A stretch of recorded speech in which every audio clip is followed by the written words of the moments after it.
Je vais vous expliquer dans cette petite vidéo pourquoi j'ai créé en 1985 le générateur de menu. Startup. À cette époque, l'informatique venait de connaître un grand bouleversement avec la sortie du premier IBM PC.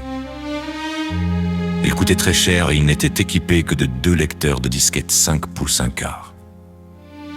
Moi, je venais du monde de l'informatique, des grandes entreprises, et les seuls micro-ordinateurs que j'avais connus, c'était des petits ordinateurs pour jouer.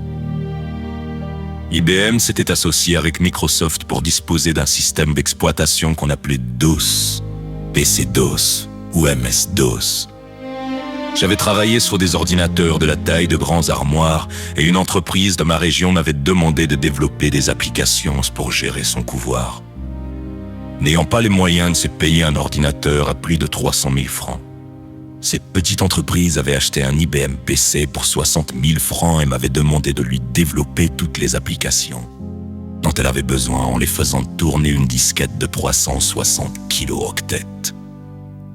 J'étais ce qu'on appelle un codeur, j'écrivais toute la journée des lignes de code que je donnais ensuite à un compilateur ou à un interprétateur.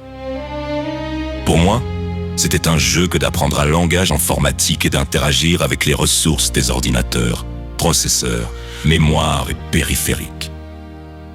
Mais tout le monde n'avait pas la patience d'apprendre les commandes qui permettaient de lancer les programmes que nous informaticiens mettions à la disposition des utilisateurs. J'ai donc décidé de développer un logiciel qui permettrait à chacun d'entrer le nom du logiciel, d'indiquer où il se trouvait et de le lancer avec mon menu qui se lancerait automatiquement au démarrage de l'ordinateur personnel. Ce menu pourrait être protégé par un mot de passe, ou chaque logiciel lancé par le menu pourrait également être protégé par un mot de passe, de façon à en restreindre l'accès au seul utilisateur habilité.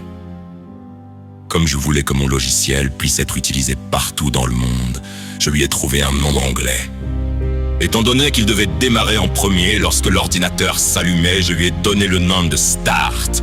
Mais Start était déjà un mot anglais connu.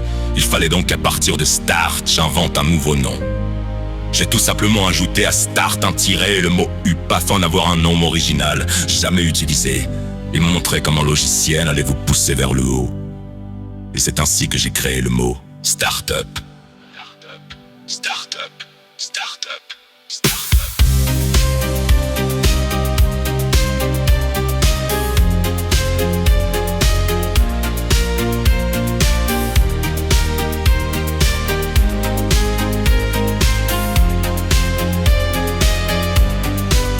Je vais vous expliquer dans cette petite vidéo pourquoi j'ai créé en 1985 le générateur de menu Startup.